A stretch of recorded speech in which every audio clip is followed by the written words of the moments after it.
प्रभात। कल हमने भक्ति काव्य की प्रथम इकाई कबीर के पद संख्या 6 का अध्ययन किया था। जैसा कि आप सभी जानते हैं कि कबीरदास जी निर्गुण संत काव्य परंपरा के प्रधान भक्त कवि रहे हैं, श्री राम के भक्त कवि रहे हैं और इनसे संत काव्य परंपरा का प्रवर्तन अर्थात प्रारंभ माना जाता है। रामानंद जी जो उत्तर भारत में जिन्होंने दक्षिण से भक्ति को लाकर उत्तर भारत में भक्ति का प्रवर्तन किया था, लोगों को भक्ति करना सिखाया था, उनके शिष्य परंपरा में जो प्रधान शिष्य भक्त जो हुए थे वो कबीरदास जी थे। कबीरदास जी ने निर्गुण भक्ति काव्य परंपरा में संत काव्य परंपरा का प्रवर्तन किया। संत काव्य परंपरा में उनके साथ अन्य कई संत कवि रहे हैं और अधिकांश उन्होंने जो अपने पद लिखे हैं, कबीरदास जी निरक्षर थे लेकिन उनकी बाणियाँ हैं जो निर्गुण भक्ति की उन्होंने जो बाणियाँ यानी उपदेश दिए, वो उपदेश उनके भक्त यानी उनके एक शिष्य हुए धर्मदास जी जिन्होंने संकलित करने का काम किया था और उनको लिपिबद्ध करने का कार्य किया था। तो हम आज कबीरदास के साधनात्मक और भावनात्मक जो उनके भक्ति के रहस्यवाद के दो पक्ष रहे हैं, आपने जो पद संख्या 1 से लेकर 3 तक जो अध्ययन किया वो उनके भावनात्मक रहस्यवाद पर आधारित है और पद संख्या 4, 5, 6 जो जिनका अध्ययन हमने किया वो उनके साधनात्मक रहस्यवाद पर आधारित है। आज जो हम पद का अध्ययन करेंगे पद संख्या 7 का, वो कबीर के पुनः भावनात्मक रहस्यवाद पर आधारित है। आज हम इस पद का जो अध्ययन करेंगे उसमें किसी साधनात्मक प्रतीकों की बात नहीं की गई है। भक्ति के नाम पर जो बाह्य आडंबर किए जाते हैं, जो दिखावा किया जाता है और भक्ति जो किसी स्वार्थ से प्रेरित होकर की जाती है जीवात्मा द्वारा, उसका खंडन कर रहे हैं या उसका विरोध कबीरदास जी अपने शब्दों में इस पद में कर रहे हैं। तो आज का जो हम पद का अध्ययन करेंगे वो कबीर के साधनात्मक रहस्यवाद के अंतर्गत नहीं आता है। अब साधनात्मक और भावनात्मक रहस्यवाद के पदों को आप कैसे पहचानेंगे? साधनात्मक और भावनात्मक पदों को आप इस प्रकार से पहचानेंगे कि भावनात्मक रहस्यवाद के पद कबीरदास के जहाँ आएंगे वो जीवात्मा परमात्मा लौकिक अलौकिक संबंधों को जोड़ेंगे, पति पत्नी के दाम्पत्य मधुर संबंधों को जोड़ेंगे, प्रेम की चर्चा करेंगे और जैसे कि सामान्य भक्त कवि लिखते हैं भक्ति काल के, उसी प्रकार से वो सामान्य शब्दों का प्रयोग करेंगे। और जहाँ पर साधनात्मक रहस्यवाद के पदों की बात आती है तो आप उनकी पहचान कैसे करेंगे कि कबीरदास जी वहाँ पर साधनात्मक प्रतीकों की बात करेंगे। प्रतीक अर्थात चिन्ह, संकेतों के माध्यम से बात करेंगे। वो संकेत कैसे हैं? जो कि नाथों द्वारा, नाथ संप्रदाय में जिनके गुरु आदि गुरु शंकर भगवान शिव रहे हैं और मत्स्येंद्रनाथ जिनके गुरु माने जाते हैं, उन योगियों ने, क्योंकि वो साधक थे, ईश्वर की साधना करके उन्हें पाने का प्रयास करते थे, तो वो कठिन तपस्या करते थे।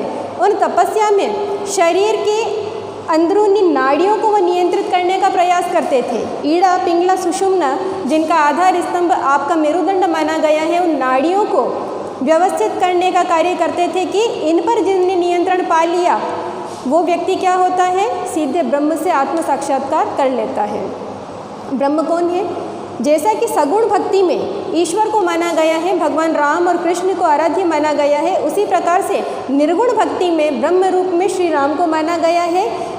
वैष्णव भक्ति के जो रहे हैं श्री राम, वही विष्णु के अवतार श्री राम इस निर्गुण भक्ति में भी रहे हैं, संत काव्य परंपरा में भी रहे हैं, लेकिन उन्हें अलौकिक रूप में किस रूप में स्वीकार किया है?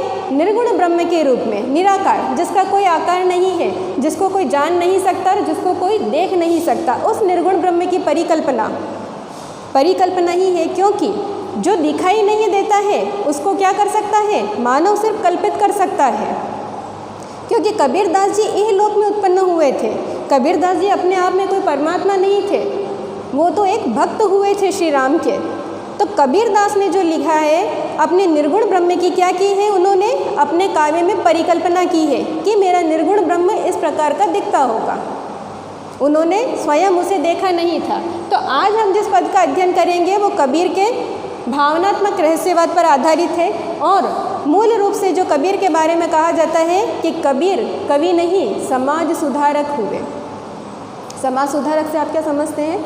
समाज में चलने वाली कोई कुरीतियाँ हो, कुछ बुराइयाँ ऐसी हो कि जिनका खंडन किया जाना आवश्यक हो, लोगों में चेतना जगाना आवश्यक हो, कि लोगों में जागृति उत्पन्न करना आवश्यक हो जाए कि ये कर्म गलत है और आपको इसे बंद कर देना चाहिए या बंद करने के लिए सहयोग या समर्थन देना चाहिए, ऐसे जब वाणी अपनी कोई व्यक्ति प्रस्तुत करता है तो वो उसके उपदेश कहे जाते हैं। और कबीरदास जी के बारे में ये निर्विवाद है, ये सभी जानते हैं, सर्वविदित है कि कबीरदास जी एक उपदेशक हुए थे, समाज सुधारक हुए थे, क्योंकि उस समय वर्णाश्रम व्यवस्था इतनी अधिक प्रचलित थी कि कबीरदास जी ने स्वयं उन स्थितियों को भोगा था अपने जीवन में। यहाँ तक कि उनके साथ के अन्य ऐसे भक्त कवि हुए हैं कितने ही जो कि निम्न वर्ण के थे और उन्हें शास्त्र अध्ययन से और भक्ति के अधिकार से वंचित किया जाता था। इसीलिए कबीरदास जी ने अपने पंथ में जो इनके गुरु थे रामानंद जी, उन्होंने भी दक्षिण की इसी परंपरा का विरोध किया था कि मात्र भक्ति का अधिकार ब्राह्मणों को या उच्च वर्ण के लोगों को न दिया जाए। जब भक्ति का स्रोत दक्षिण से उत्तर में आया तो रामानंद जी ने जो एक सबसे बड़ा जो श्रेष्ठ कर्म किया वो यही किया था कि भक्ति का द्वार शूद्रों के लिए भी खोल दिया था। उसी भक्त परंपरा के प्रवर्तक संत कबीर के पदों का हम अध्ययन कर रहे हैं, अनवरत कर रहे हैं। आज हम पद संख्या 7 का अध्ययन करेंगे। पुनः बता देती हूँ आपको, भावनात्मक रहस्यवाद पर आधारित है और इसमें भक्ति वास्तविक रूप में क्या होती है, भक्ति कैसे की जाती है और भक्ति के नाम पर सामान्य लोग किस प्रकार का आडंबर रचते हैं, उसका खंडन कबीरदास जी अपने इस पद में कर रहे हैं। पद का अध्ययन करते हैं हम।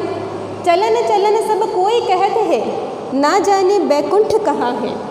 जो जन एक परमिति नहीं जाने, बात नहीं बैकुंठ बसाने। जब लग मनी बैकुंठ का आशा, तब लग नहीं हरि चरण निवासा। कहे सुने कैसे पति आइए, जब लग तहाँ आप नहीं जाइए। कहे कबीर यह कहिए काही, साथ संगति बैकुंठ ही जाई। शब्दार्थ देखिए आप, बैकुंठ अर्थात स्वर्ग, परमिति अर्थात सीमा, पति आइए यानी विश्वास करना। जो जन, जो शब्द लिखा गया है द्वितीय पंक्ति में, उसका अभिप्राय ये होता है कि 4 कोस या 12 किलोमीटर की दूरी। प्रसंग आप इसका लिखेंगे। प्रस्तुत पद में कबीर ने संतों की संगति की महत्ता बताई। अब संतों की संगति की कबीरदास जी ने महत्ता क्यों बताई? क्योंकि वो खुद संत संप्रदाय के थे, निर्गुण परंपरा के भक्त कवि थे। इसीलिए कबीरदास जी ने संतों की संगति की महिमा बताई है कि संतों की अगर जिस व्यक्ति ने संगति कर ली, यानी उसमें सद्गुणों का उद्भव होगा। उद्भव यानी उत्पन्न होना, उत्पत्ति होना, अच्छे गुण उसमें उत्पन्न होंगे। साधक साधना करना सीख जाएगा, सही और सच्चे अर्थों में साधना करना सीख जाएगा, दिखावटी भक्ति से दूर हो जाएगा। इसीलिए आप क्या करें, साधुओं की संगति करें। भक्ति करनी है, निर्गुण ब्रह्म को पाना है आपको, तो आपको क्या करनी है, साधुओं की संगति करनी है। और भक्ति के नाम पर किए जाने वाले बाह्य आडंबरों का निषेध किया है। यानी भक्ति के नाम पर कि सामान्य से सामान्य लोग जो भक्ति के नाम पर, ईश्वर की भक्ति के नाम पर क्या करते हैं, बाह्य आडंबर यानी दिखावा करते हैं। उस दिखावे का विरोध इसमें मिलता है। सबसे पहले पद की और पंक्ति की हम व्याख्या करना प्रारंभ करेंगे कि चलन चलन सब कोई कहते हैं, ना जाने बैकुंठ कहाँ है। तो प्रस्तुत पंक्ति में कबीरदास जी कह रहे हैं कि चलने चलने की बात सब करते हैं कि साधना करना अगर आप प्रारंभ हुए हैं, भक्ति करना प्रारंभ हुए हैं तो चलते ही जाइए भक्ति के मार्ग पर लेकिन ऐसा कोई व्यक्ति नहीं है कि जो बैकुंठ को जानता हो, यानी जिसको स्वर्ग का ज्ञान हो कि स्वर्ग कहाँ है। दूसरी पंक्ति में है कि जो जन एक परमिति नहीं जाने, बात नहीं बैकुंठ बचाने। यानी कबीरदास जी कहते हैं कि ऐसे व्यक्ति भी मैंने भक्ति के नाम पर देखे हैं कि जिनको 4 कोस की दूरी अर्थात 12 किलोमीटर की दूरी का भी ज्ञान नहीं होगा, लेकिन बातें इतनी बड़ी बड़ी करते हैं कि हमने बैकुंठ देख लिया है, यानी हमें स्वर्ग का ज्ञान है कि स्वर्ग कहाँ है, स्वर्ग कैसा दिखता है, वहाँ पर भगवान श्री राम किस रूप में दिखाई देते हैं।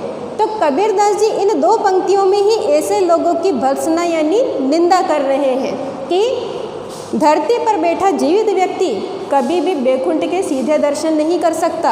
ऐसा व्यक्ति जो ऐसी बड़ी बड़ी बातें करे, जो ऐसी दिखावटी बातें करे कि जीवित रहते हुए ये दावा करे कि मैंने बैकुंठ दर्शन कर लिए हैं या मैं जानता हूँ कि स्वर्ग कैसा है, या मरने के बाद आत्मा स्वर्ग में ही जाती है, ये सब झूठी और कोरी और व्यर्थ बातें हैं। इसका कोई भी सरोकार यानी कोई संबंध नहीं है।